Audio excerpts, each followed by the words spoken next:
Hey everyone, this is an open door. It's May 15th. It's the hour we've entitled Sharing the Word.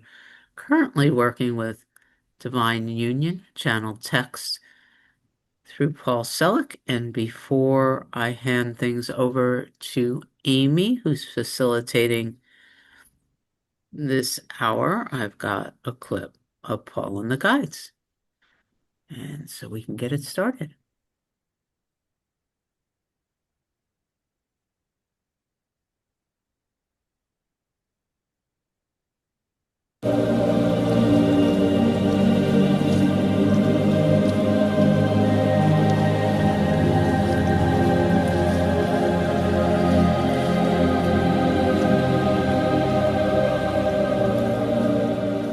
If you wish, in this moment, if you prefer, to imagine that before you all the fear that expresses in the manifest plane that you are encountered with through the collective is present for you as a dark ball of energy. And imagine now this dark ball of energy accruing itself, more of itself, as it magnetizes itself. And imagine that while this ball increases, it stays at some distance from you. And because the light that you are is more powerful, more potent, and more in truth than the fear that is held before you, which is always born in lies, you can indeed move the energy to the upper room. You may say these words if you wish. I am in the upper room. I have come, I have come, I have come. And now see the dark ball before you being lifted by you in this claim. Behold, I make all things new. And allow the light that is the God within you, the monad or the Christ truth operating in, as, and with you, to reclaim this dark ball of energy and lift it in totality to the upper room, where it is not only disassembled, it is reclaimed. Some of you will see the ball falling away in pieces, as if what once claimed it in density is now splintering in little fragments of light, is leaving the physical expression that it has held and moving into the ethers as other.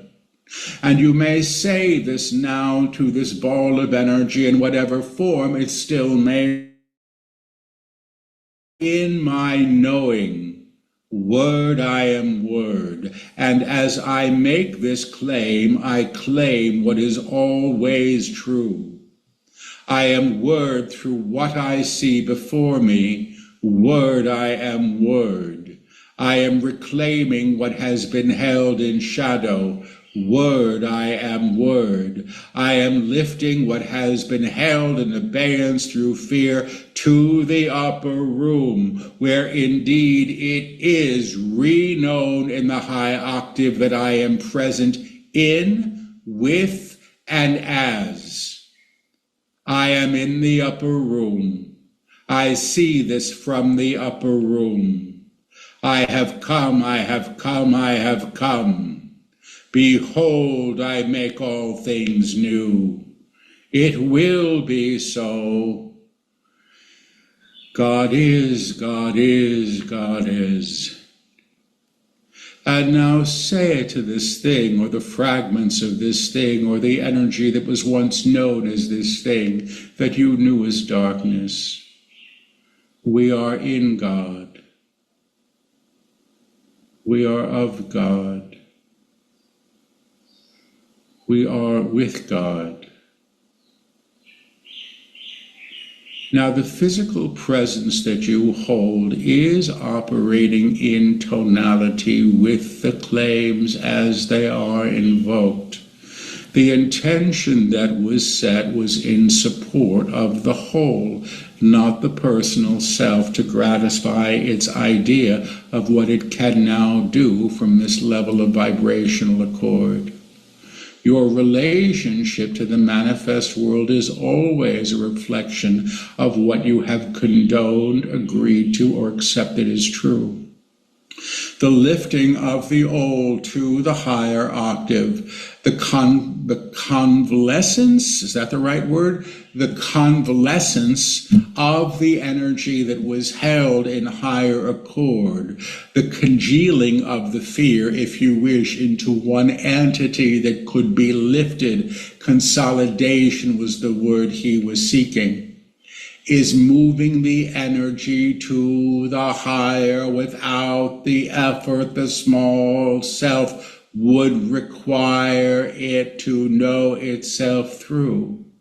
Because it is not heavy to lift from the upper room, it is simply the divine expressing itself in low tone, because all things are of God and must be. To decide that some things must stay in darkness and be walked from, refuted, denied light, is in some way darkness. You can, of course, release the need for something by releasing the attention you give it. But the attention you give it is generally coming at the level of the personality structure, who we see as the aspect of self that has been reared in separation and consequently knows itself through that level of alignment.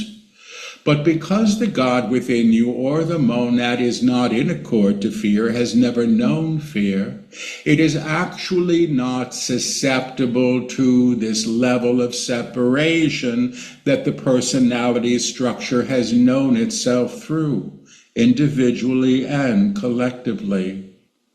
Because dominion, or the idea of dominion, has been so confused by you to understand that it is anchoring the ability to claim the manifest world as you say it should be, you don't realize that it is the sovereign self or the divine self that accrues this evidence. Dominion is actually the relationship you hold with the reality that is held in the awareness of the divine. It is not conquering the earth. It is not getting your neighbors to do as you would have them do. It is not deciding what the government should be or how it should act. It is the realization of the inherent holiness that has been denied. And at this level, you are actually reclaiming the manifest world in high accord, and what cannot align at that level of vibration must be reclaimed, or perhaps fall away, chip away, feather away, as many of you saw that ball of old vibration do. Paul was seeing a lump of something as if floating in water that was disintegrating because it could not be held in form, and as it disintegrated, it was being reformed in light. It was being reclaimed in light to join the great light that is the divine as we say yes to it from the upper room. If you wish, you may speak these words after we invoke them. On this night I claim that I am now in allowance of the divine self, God that is within me, of me, and always in agreement to itself, to be made known not only in my field, but all that my field encounters. I am in God. I am of God. I am with God. I am in God supports the reclamation of the individual vibrational field in God in accord with the manifestation of the divine that is present in the larger field. The collective is moving towards the reclamation of the larger field, not the home and its order, not the business and its order, although these things may indeed occur as you align to the higher that is present for you, but the global shift that is accruing evidence of itself as humanity begins to say yes to what is always true, and releases the need to foster identity in fear. releases the need to subjugate others through fear, releases the need to distort the divine through praises of hierarchy, board, and control. We see you in your beauty. We see you in your right to be, in all you have known and may know. And as we say these words on this fine evening, we say to each of you, you have come, you have come, you have come. Behold, you make all things new. Blessings to you each. Stop now, please. Period, period, period.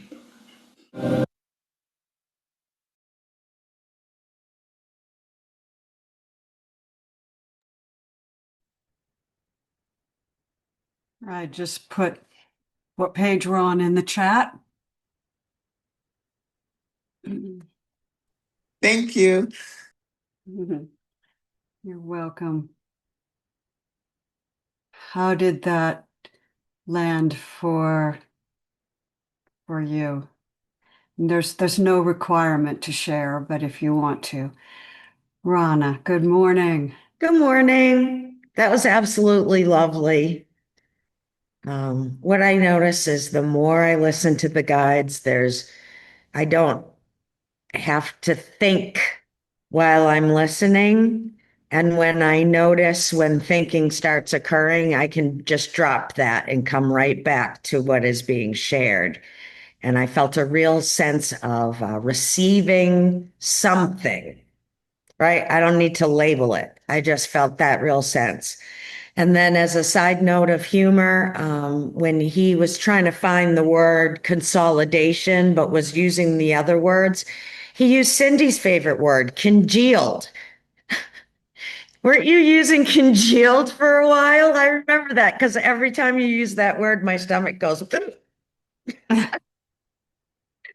But anyway, just a little sense of humor there. But that was lovely. And I'm so grateful for the opportunity to be able to sit for this present moment with you. Thanks.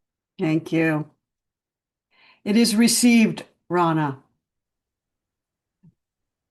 Patricia, good morning. Good morning, everybody. Excuse me. I've been thinking about, first of all, listening to him this morning.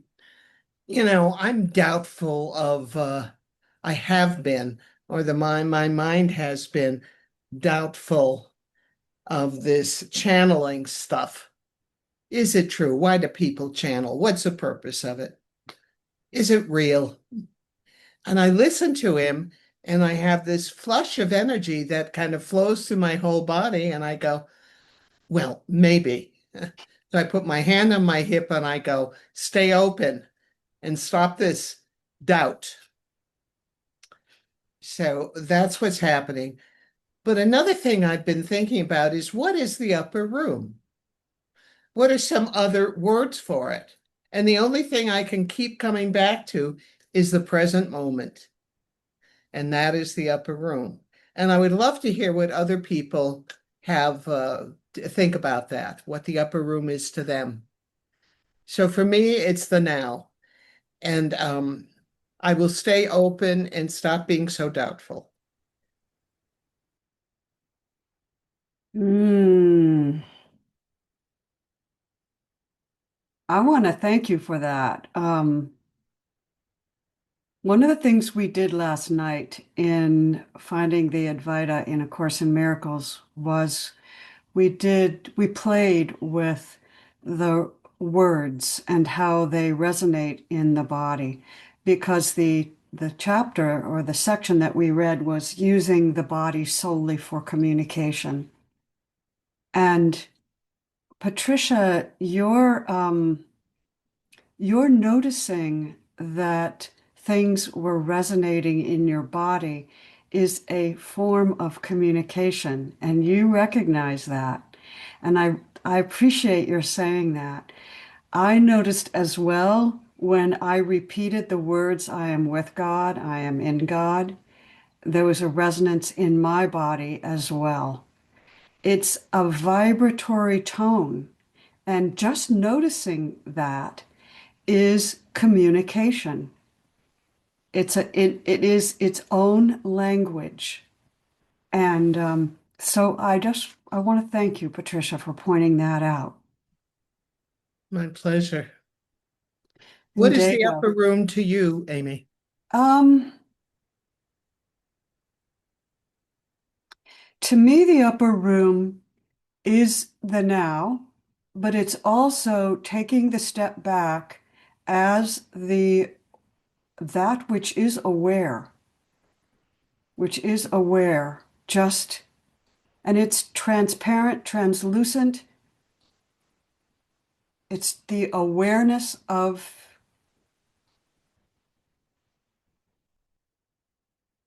presence. Yeah. It's the space in which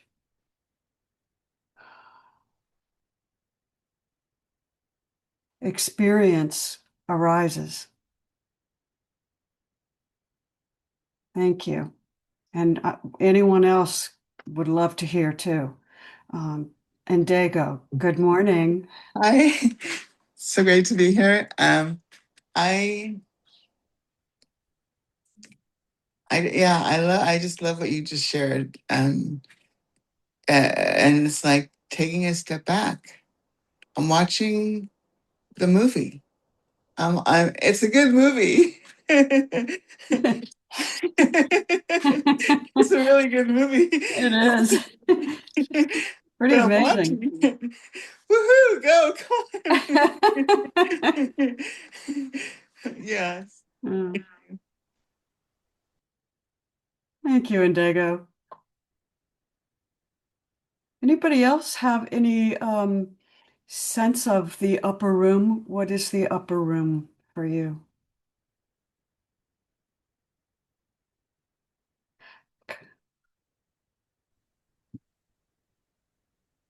I think Sandra's going to speak. Good morning, Sandra. It's exactly what you said, Amy.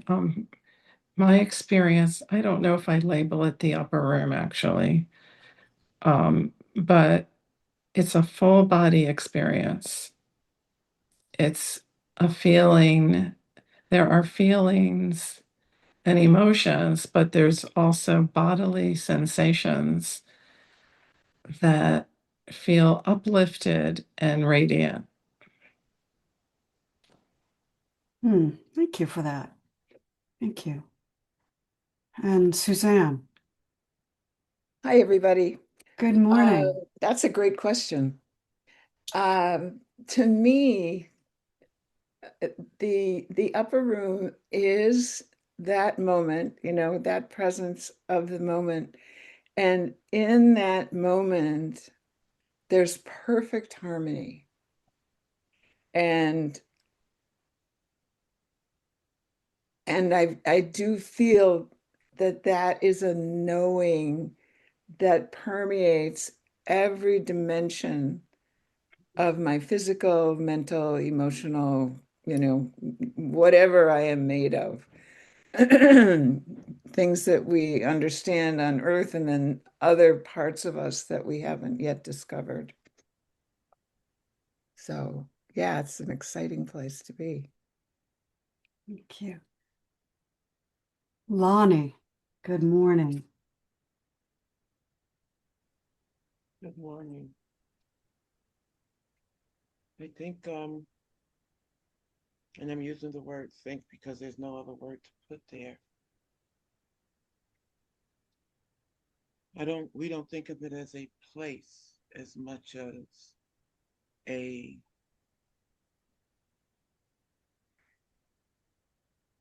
I don't have a word for it. But it was like yesterday when we were in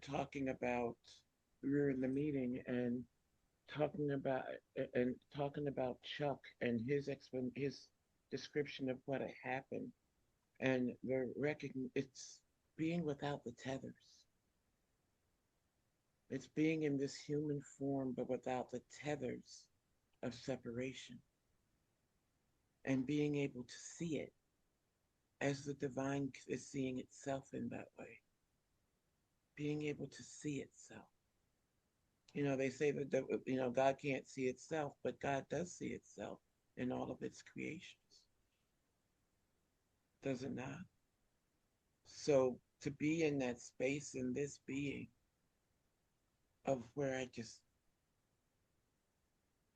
the way that it's shown is like just going straight up without any like tethers, like they hold a tent to a ground.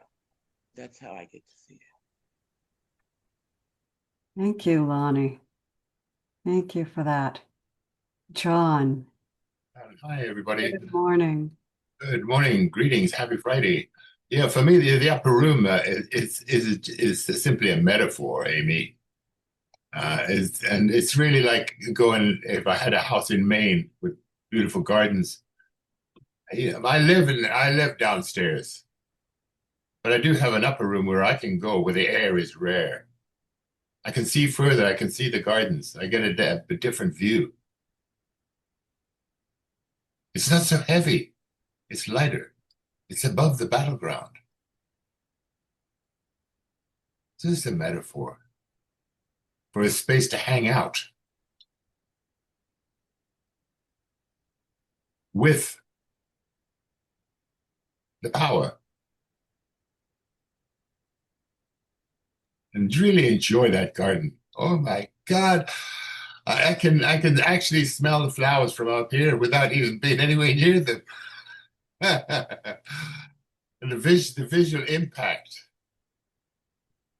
just the sheer beauty of all creation. That's the upper room for me. It's a glimpse. It's a glimpse, Amy, that I have to squeeze my eyes to get a good picture of this. Uh, I'm- Thank you, John. Are you complete? Pretty much. I'm looking at you and seeing how beautiful. I'm in the upper room looking at you. Okay. Right back at you. All right, I'm going to try one more time, and then Sandra, and then Lonnie. This is a great conversation. Thank you, Patricia, for initiating it.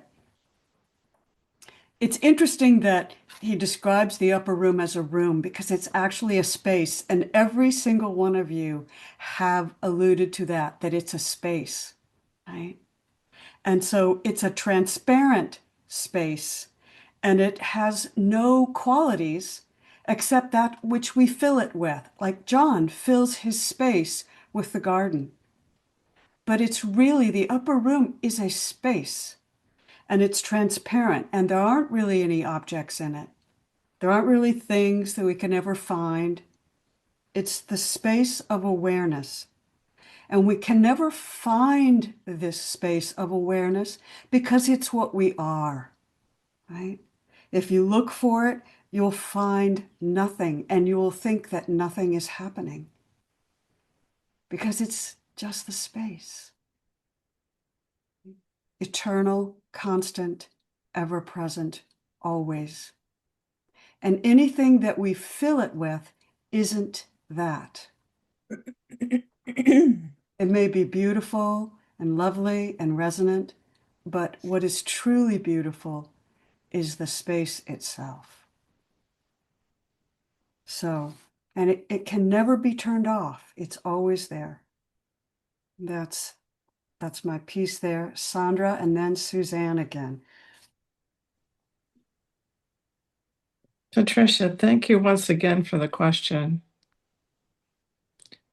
The word that came to me as everyone was speaking was something we read in the course in Amy's class yesterday, but we did not discuss this word. And the word was communion. And it feels like the ultimate communion. Mm. In my religious background, communion was a little wafer that you took in church. And it symbolized having the divine enter you and be in you, and you swallowed it and it was in your body, which was not even close to what the experience of true communion is. But that word, it's not communion with a thing or an entity, it's with all that is. And it's just, for me, the most beautiful experience of life. Nothing touches it. That's lovely. Wow, what a resonance that word has. It's empty and full at the same time. It's beautiful. Thank you, Suzanne, and then Lonnie. Yeah, I was thinking about it a little longer, and I feel it as a state of being. I like the idea of parallel universes, parallel dimensions, and we exist in all of them. And for me, the when I feel, and it's a feeling that I am in the upper room, it's as if all of those multidimensional parts of me are present. And there's a remembering that that's who I am all the time. So, It yeah. sounds kind of like communion, doesn't it? Yeah, it does. I really like that word, that communion. But it's a communion that we hold inside, and we don't have to take it from anyone else or Right, allow someone else to have authority to give it to us. right, exactly. Thank you, Lonnie.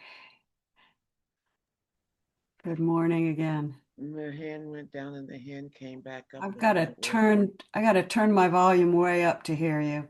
There you Is go. that better? Yes.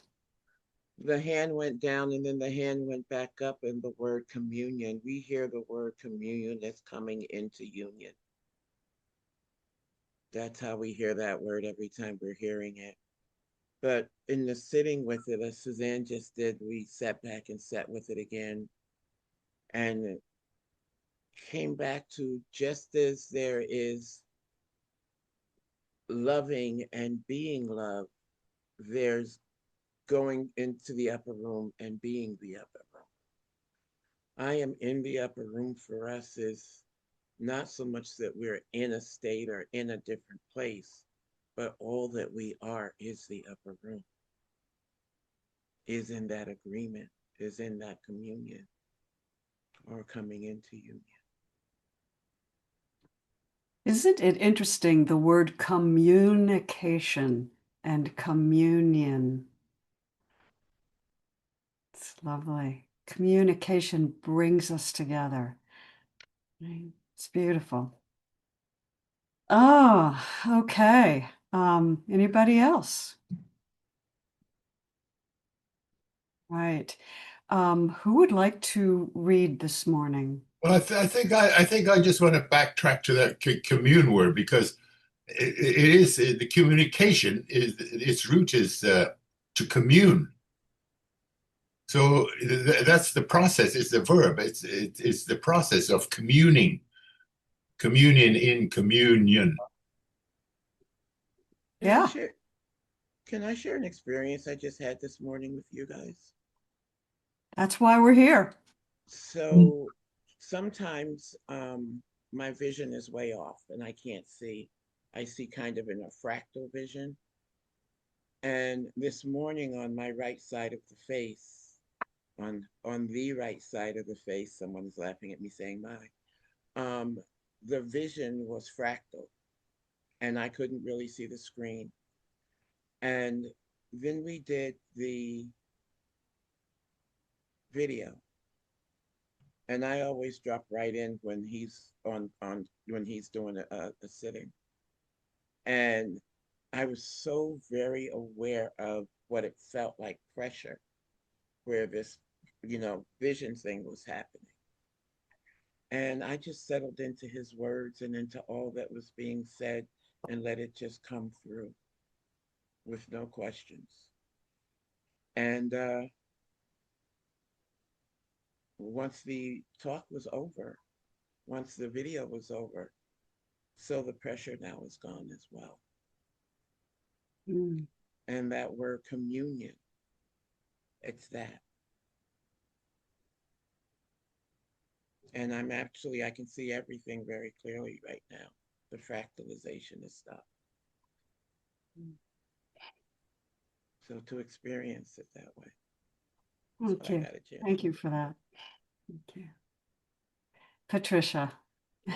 I'll make this quick so we can read. I just want to tell you that I love you all, and I thank you so much for your input.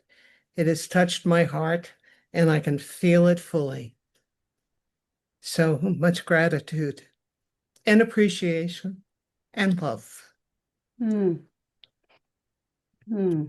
No, I love you, Patricia. Hmm. All right, Patricia's going to read first. Who I else? would love to, but I'm still waiting for my book, believe it or Oh, not. I I thought think you it's had. lost in customs. Okay. Sorry. All right.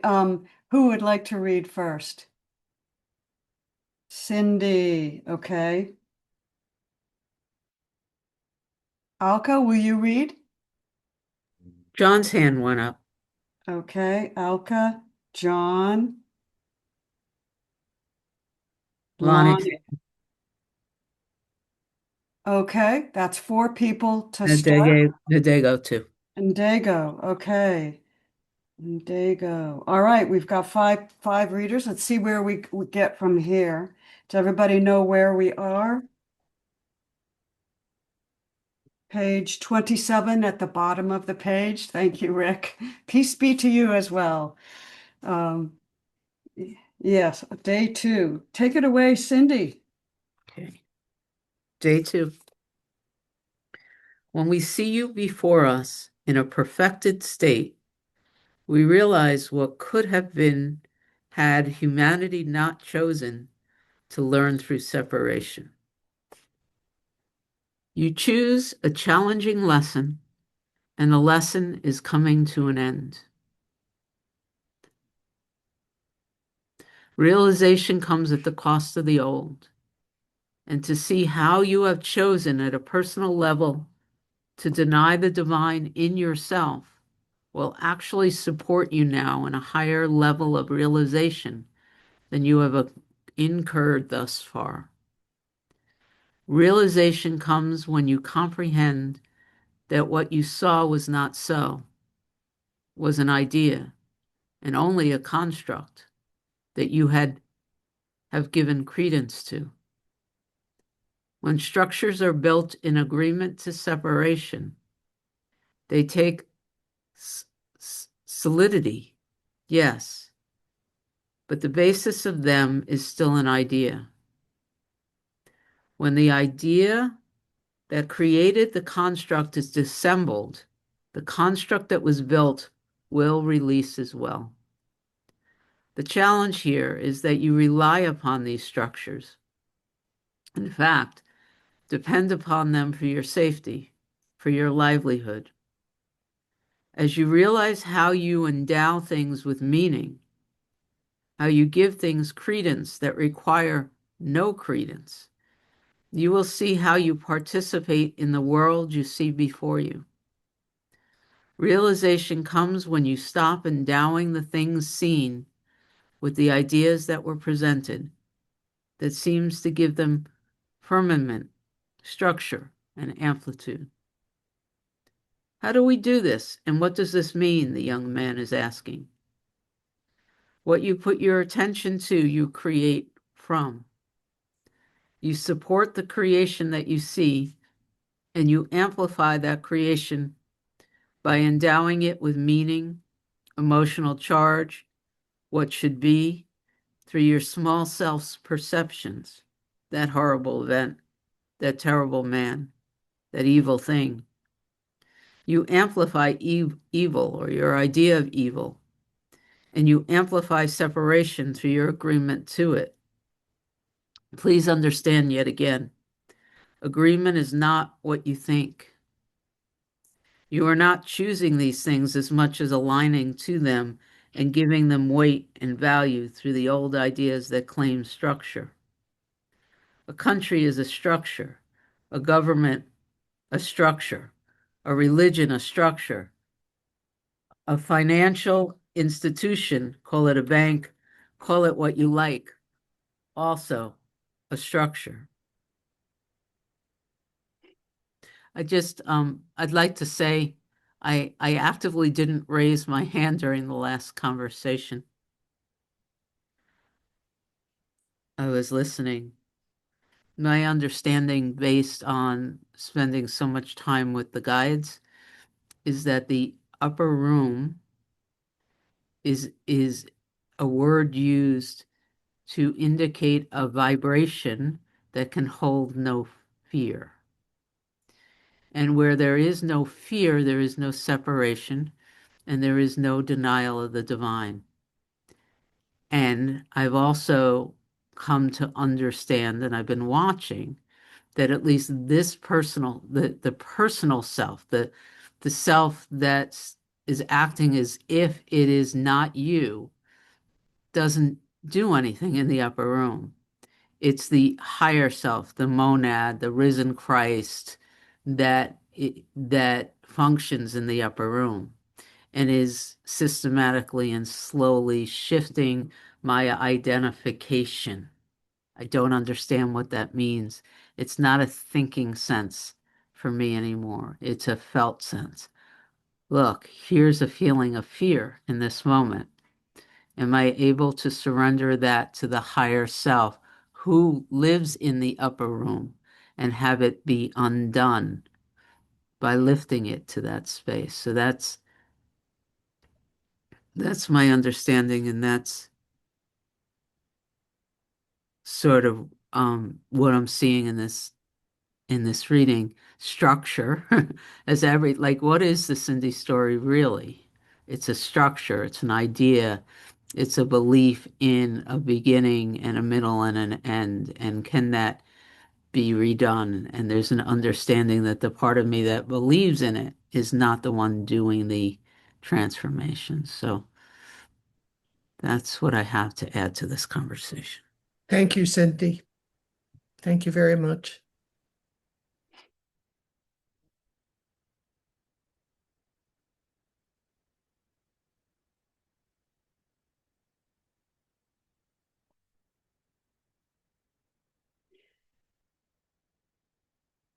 Anybody else?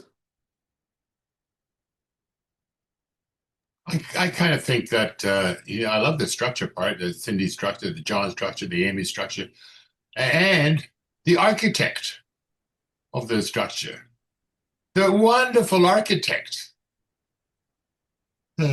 that's created this structure. Oh my goodness, what an amazing thing. And we can go to the master architect anytime we like. That's what I got from Cindy. Thank you. All right, I think Alka's reading for us next, beginning at the bottom of page 28. Thank you, Alka. Right. Before I start reading, I just want to say I've been watching my structure fall and be reconstructed again and again and again. In separation and fear, it falls apart. Then the mind seems to construct it back, and then it falls apart again. So I shall start reading. To I think reclaim. you're speaking for all of us, though, Alka, I think. That's good to know. Yeah. To reclaim these things in the high order of the upper room is in some ways to return to the original idea that mandated a thing claim form, the need for the bank, the need for religion, and no God there. Underline the word no. Again, realize Realize the inherent presence of the divine upon the thing that has created itself in form, or been claimed in form through your attention to it.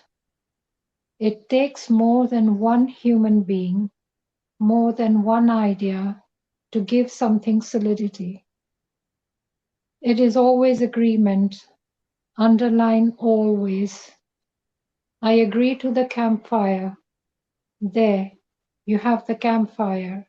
I agree to the forest fire. The forest is ablaze. You are actually enacting and reclaiming what you thought should be through the gaze that you are holding every moment of every day. Gosh. Now, how do you shift a level of tone or vibration? But by going higher, beyond the level of structure that it is now adhering to. If you look at the idea of war, fighting between others of any kind and any amplitude, you will understand one thing. It is operating in low tone. Violence is low tone, deceit low tone. All things born in fear are operating at a low tone. You do not remedy the low tone by aligning to the low tone. You actually climb higher and realize the low tone as of source because all things must be. When the thing is seen or realized as of God, it can be transformed. You're not pretending it's not a war. You're not pretending people are not angry, but you're lifting to a place of vibration where the old cannot be claimed in density, and you're realizing the higher where the lower has been held. I think that's an definition of the upper room as well. Definition of what? The upper room. Yeah. Seems like. Do I stop now? One more paragraph, if you would. Okay. The process of lifting anything is holding a new idea or a higher idea. Now, every time we say this, we must explain to the students that higher is not better. It is not an improvement. It is actually other, different than, or indeed separate from the alignment that it held in a lower tone. You can have an idea of getting what you need, know it in a low way. I will pick her pocket. I will get what I want, but be the first in line, move everybody else out of the way. And you can understand that as an idea in low, and you can understand that as an idea in low tone. You may also understand the idea of getting your needs met and fully met in an altered way, which does not require deceit or theft or the idea that there could never be enough. Thank you. That brought a picture to to my mind in India, how when this is going back 30 years, when the bus used to arrive, people used to rush in because there was never enough place, never enough buses. If you didn't catch that one, you could be waiting an hour for another one. So it made me laugh. Thank you. Wow, I can see that. What an image. Yeah, what an image. It sure And seems real, doesn't it? it is. And I always got pushed to the back of the line because I was never strong enough. Oh, Oh dear. thank you. There were a couple things that stood out for me, and then Suzanne. One is that the line, when the thing is seen or realized as of God, it can be transformed. And that really harkens to me to the idea of true forgiveness in A Course in Miracles, when I forgive something, when I see that it can never harm me and has never harmed me, because it's not really what is true in the truest sense, that's forgiveness, and that lifts things to a higher level. Um, and then also that the process of lifting anything um, to higher, that higher is not better. And I really appreciate that because better is a form of separation. And if we think it's better than, then we are really subtly separating and judging. And so much appreciate that. Suzanne and then Dago.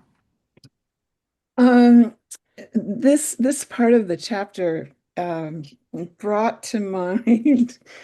um, so I've been thinking a lot about harmony and how, rather than peace, because peace, has an opposite of war. So it's not peace and it's not war, but it's harmony. And then I started thinking about a long time ago, and this is very controversial, but I can't help it. Especially, with my friends that died in Vietnam, um, this idea of elevating the warrior and elevating, the whole environment that the warrior exists in, and having that be our highest value in our society just started, just making me gag, way back in the 60s.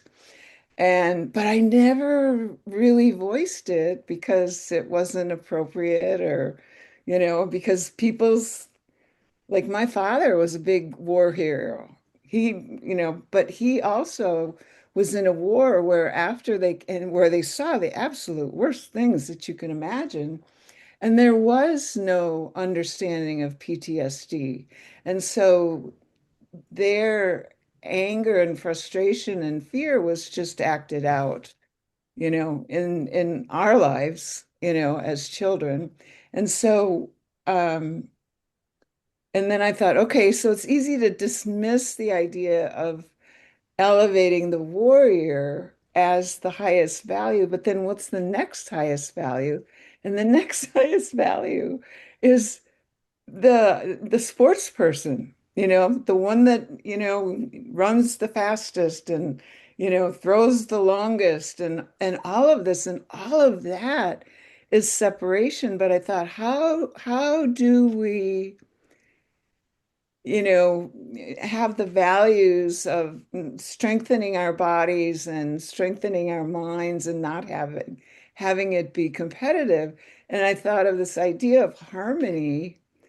And what if we lived in a world, and this is just something that I've thrown up into the upper room, where the highest value is harmony, and how can you contribute to harmony? How is it that you are contributing to harmony and all of that separation that we have included in finance and social mores and all that just disappears because everyone can contribute to harmony. And that's why when I was talking about the upper room, that is what it feels like to me, is this sense of perfect harmony. And we all have that in us. So thank you. Thank Wow. you for that. Yeah, you are speaking my language. I just totally agree with you about that, Susan. I've had the same feeling.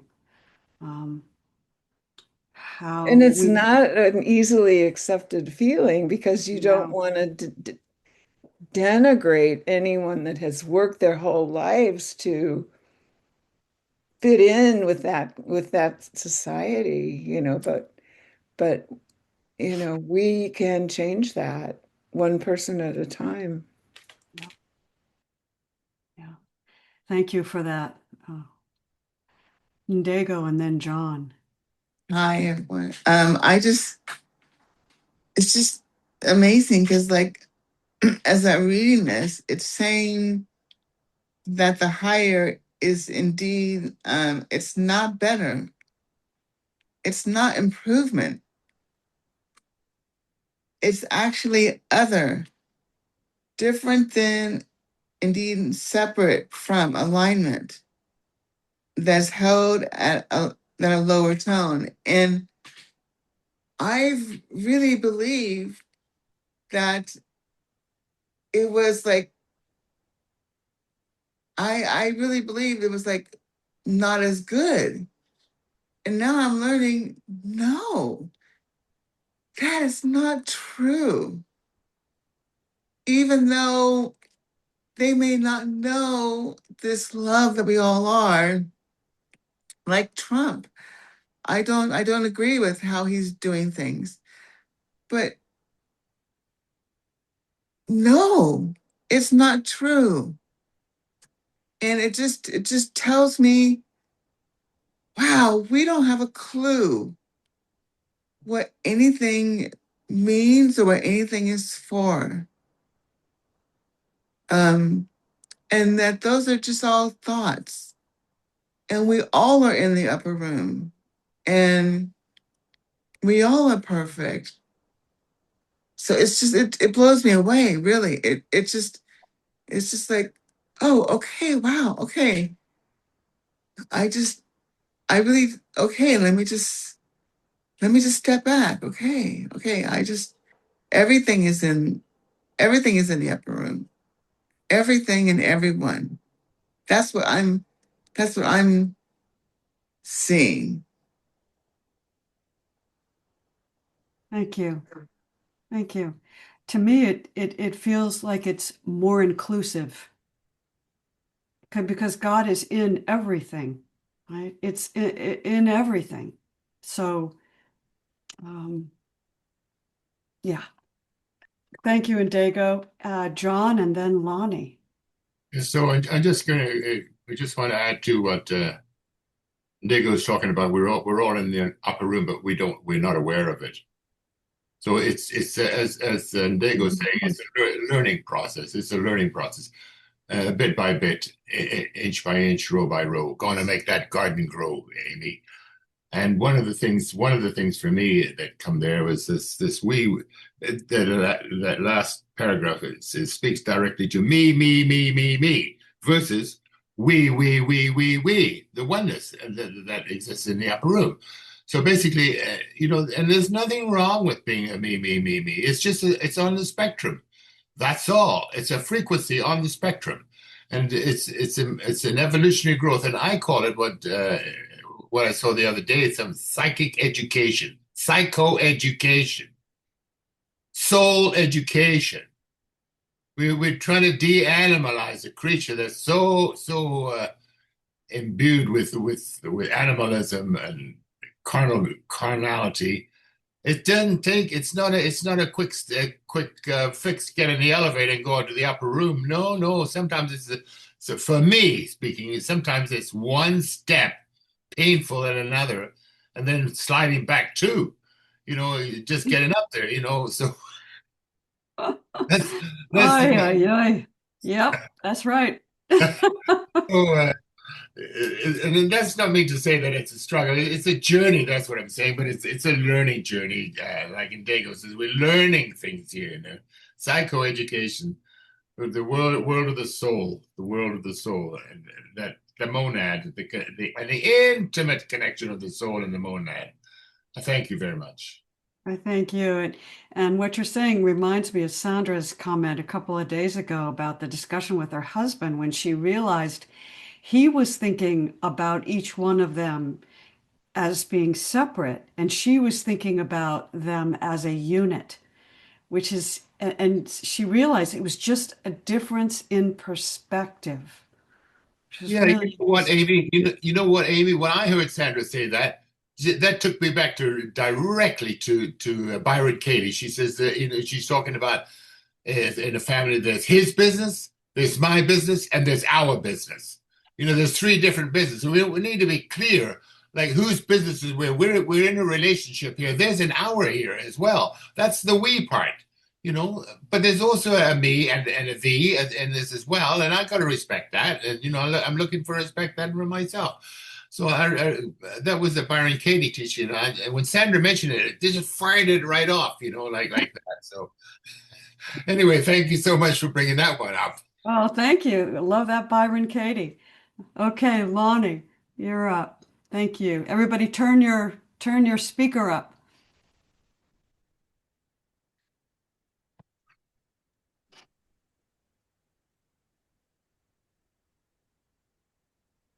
This so much puts me in mind of when we decided to join the Human Library and talk about multiplicity, and recognizing that the only way to talk about multiplicity is if we could all be heard, and recognizing the need for harmonization within the system. It was really then that we started, that there was a clear realization of how much I, Lonnie, had really held everything in the system completely separate. But in the agreement for harmonization, which for us meant that everyone is present all the time, there's no choice for presence, but also meant that everyone's voice is present and heard. And voice, not in voice, but in impulse, in being, in all of that. And that it all be taken as consideration in the expression. And so it's meant, that's been a big part of this surrender walk too, because all of the different ways that I would put little trip ups in the way of the forward movement, I, Lonnie, would put those in place because I would need things to slow down or to be something that I, Lonnie, could comprehend. What I've been hearing in the system is, we've been waiting so long for you to catch up. Hmm. We never thought of ourselves as separate. You're the one who thought that. So just thought I'd share that. Wow. Hmm. Thank you for that.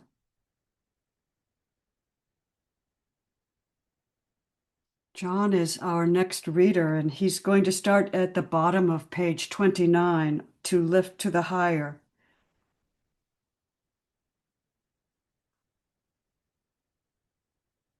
John, you've got to unmute, my dear. There you go. Silly me, silly me. Yeah, silly rabbit. I'm too much excitement here today. To lift to the higher is to go into co-resonance with what exists there. Then the very idea of lack is actually transformed. Understand this. The idea of lack and how it presents is indeed transformed. This is a level of alchemy that is far less arduous than you imagine it to be. The one who expects rain will likely get wet. The one who anticipates love will finally, we suggest, be in accord to love. The one who aligns in truth to the source of all things finds all things in truth.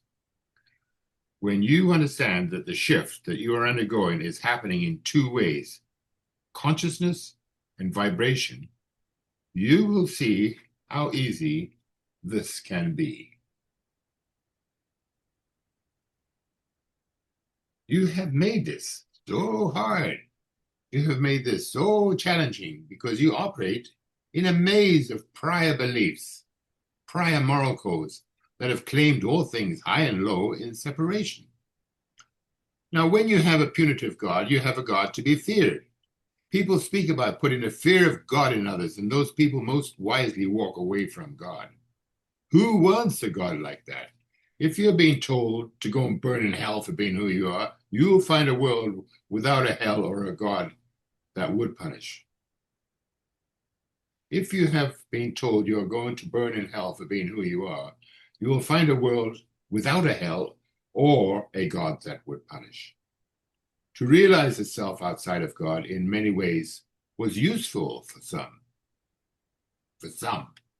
To understand yourself beyond codification of religion actually supports many because the independence of the human spirit is always loved, always treasured by all in the higher realms. Religion is a man-made structure. There is no God in religion. It is a structure to appeal to a God, find the way to a God, perhaps a pathway to a higher consciousness. Yes, but God exists without religion. And religion is not dependent upon God as much as it's dependent on your belief in it. Religion is not dependent on God as much as it is dependent upon your belief in it. When you create a structure, be it a religion, be it an industry, you empower it. When religion becomes an industry, it is empowered with funds or through commerce. When religion seeks to control, the edicts of control and the corruption that can follow will always be present. When you realize God is the basis for all religions, the true God is the basis for all religion, religion will alter, but not without sacrificing its degrees of how one should behave, how one must pray, and pay, or what one must pray to. God is all things, and all gods that you have known throughout time, and by any name are of one God. Did you want me to stop there? Yes, sir. Thank you very much. That was great. I love that. Isn't that a dandy? It's a dandy. Yeah. Cindy has her hand raised, and Rick is laughing.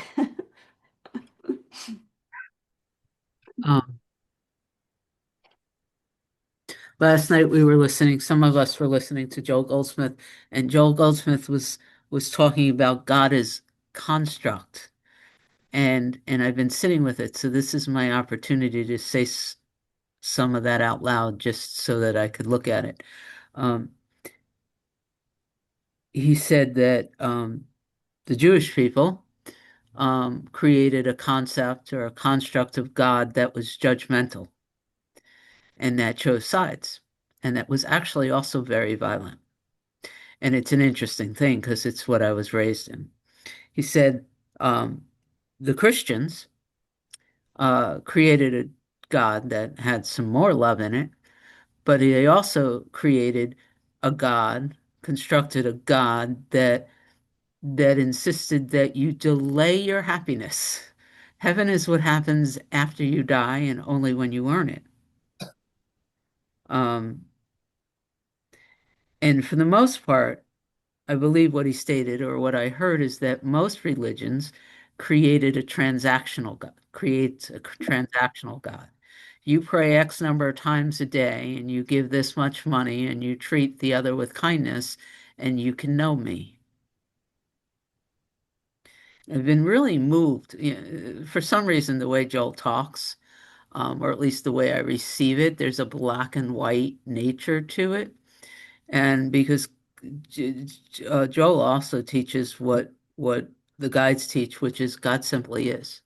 You never have to earn God. You just have to stop pretending you don't know what it is, And so, yeah, perhaps I'm just grateful to have been able to say all those things out loud. God is not a construct. God just is, or it is, or consciousness is. And so I've been really moved since listening to that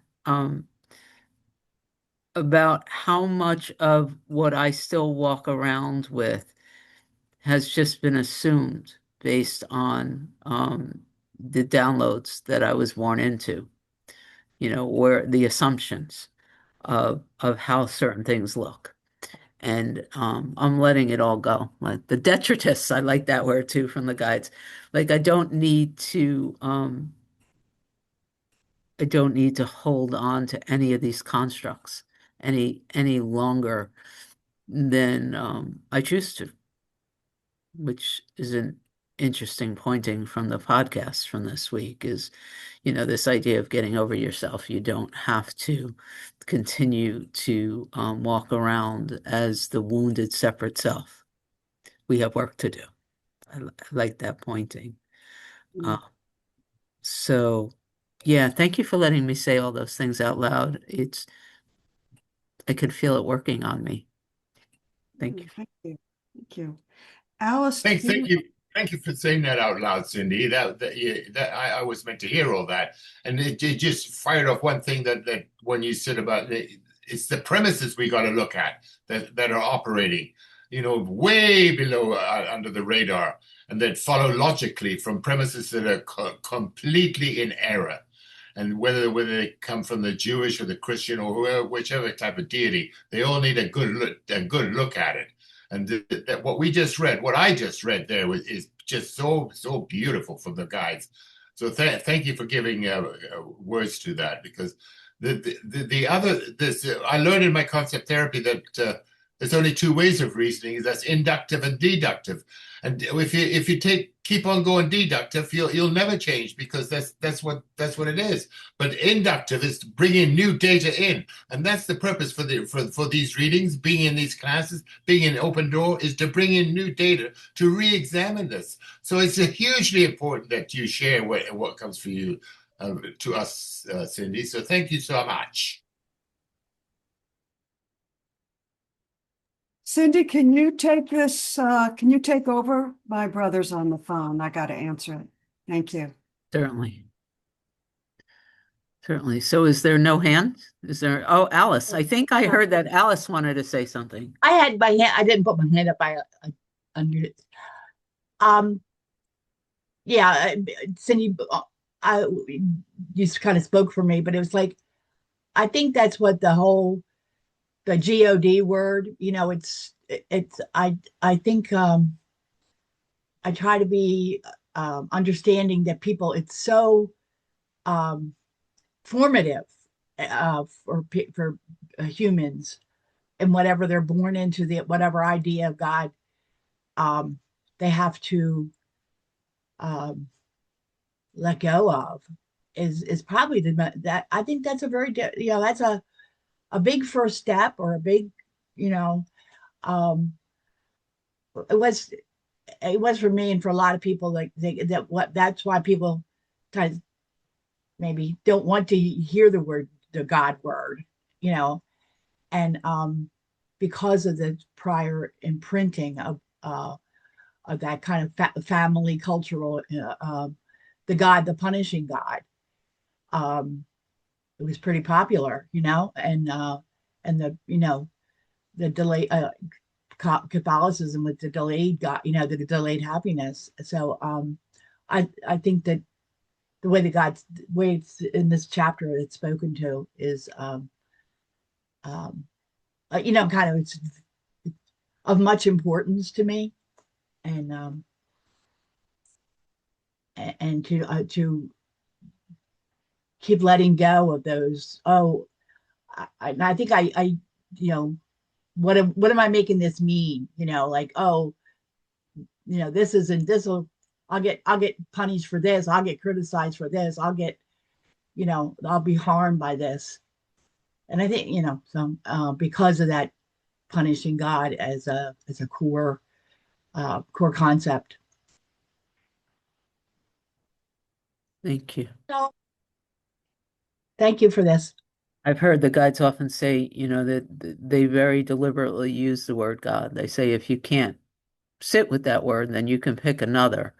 But I also hear them saying the idea of pulling all the fear out of that word is very, very useful for all of us, since the whole idea of God is so prevalent in our consciousness, right? So to bring every aspect of that word God to the upper room feels very, very valuable. So resisting it, rejecting it is just delaying that work. And I just choose to love everything about God. Hey, Sandra.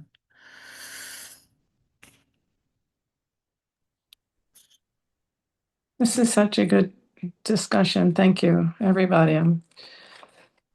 There's something that wants to lift up some other things in these readings. In the very beginning, it said realization comes at the cost of the old.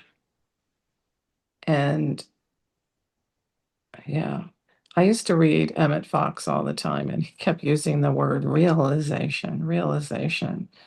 And what is realization? When you get that spark of knowing that something is true. And here they say, the guides say that realization comes when you comprehend that what you saw was not so. And you get that on a very visceral level. And then what they kept saying, which really resonated with me, is that these structures are only there because we give them credence. We give credence to them and we endow them with meaning. Later, he says we give them weight and amplitude, all these ideas. And realization comes when we stop doing that.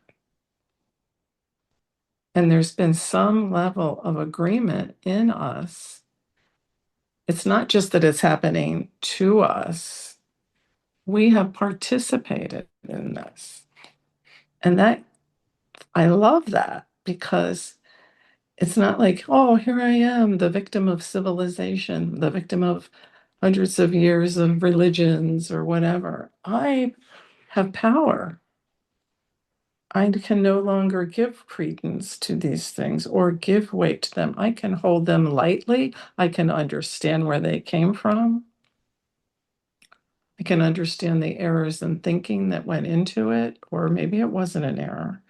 But I have power because I can hold things in the upper room that we talked about before. I don't align to them or give them weight or value is the other word. And then it says again, realize the inherent presence of the divine upon the thing that created itself in form. That's like a wow moment, isn't it? Just that's the realization that just, you don't have to climb the stairs one step at a time, John. Oh, he isn't here anymore. But you can take the elevator. It's it's so amazing. And it says you shift the level of tone or vibration and you stop giving it credence. It's realized as of God. And then Amy told us that's what forgiveness is. And that's what we study all the time in the Course of Miracles. It's seeing it differently. And this whole idea that I was giving something credence or weight. And I do that all the time, living this life. I'll give things a lot of, and now I realize I don't have to. It's all, it feels like a solid building, the structure. It feels very solid and very limiting.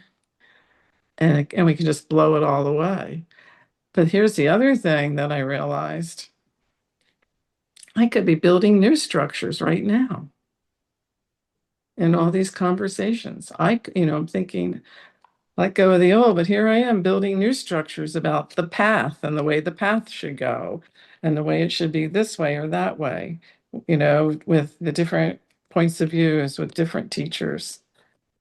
And I have to say, whoa, just be open and teachable. And you don't need to really give the credence or the weight to anything but God. God is.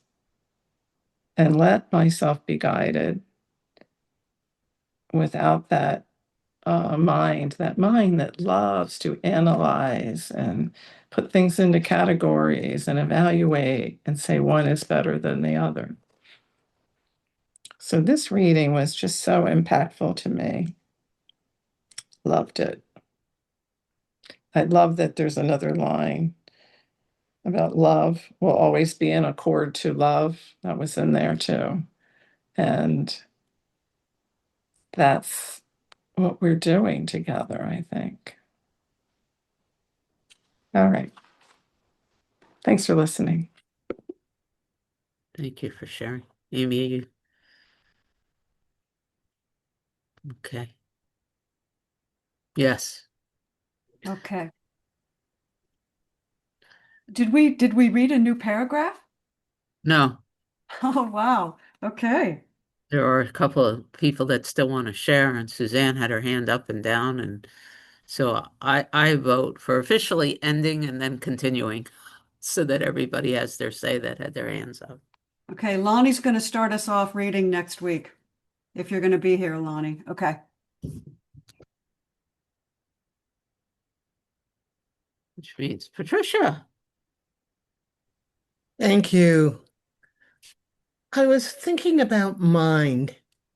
As you were talking, Sandra, I was thinking about mind and how when I think from my heart, when I take information from my head into my heart, I have choice. And my choice is always the heart. So I listen. I don't have a book yet, and I'm dealing with Amazon, blah, blah, blah. So I've had to listen intently, but I've been listening with my heart. What a difference. Yeah. So I have choice. When I'm in here, I can choose to go here. Yeah. Thank you. Yeah. And I have to leave. Bye-bye, everybody. Love you, Patricia.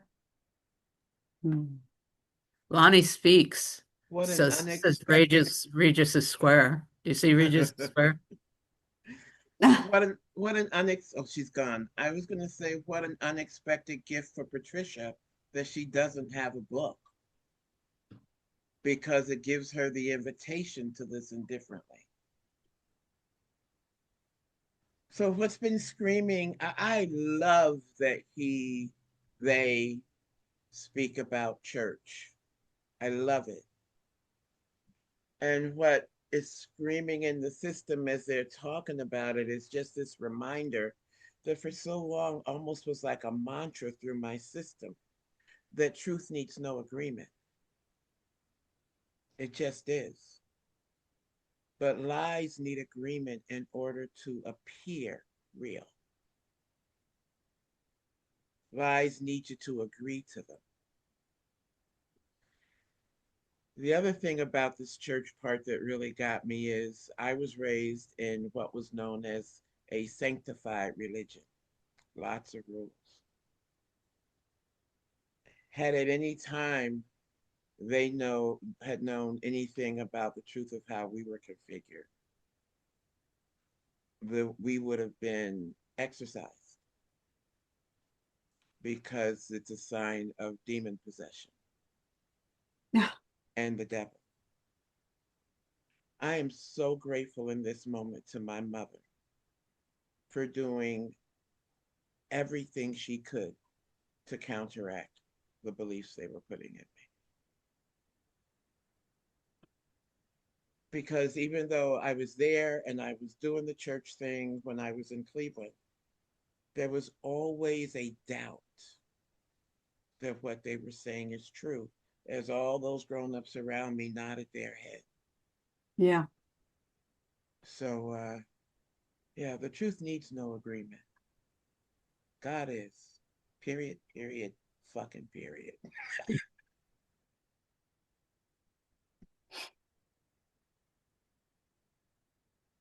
I've got to go. I love us. I'll see you all on Monday. We love you. Well, Thanks, I love everybody. Was there something you wanted to say, Suzanne, with your hand up and down? And No, Regis, the only thing I want to add to this is how the reason I put my hand up and down a lot of times is because whoever's in front of me says what I wanted to say anyway. So I applaud, this opportunity to experience synchronicity together. Beautiful. All right, let me stop Bye the bye. recording.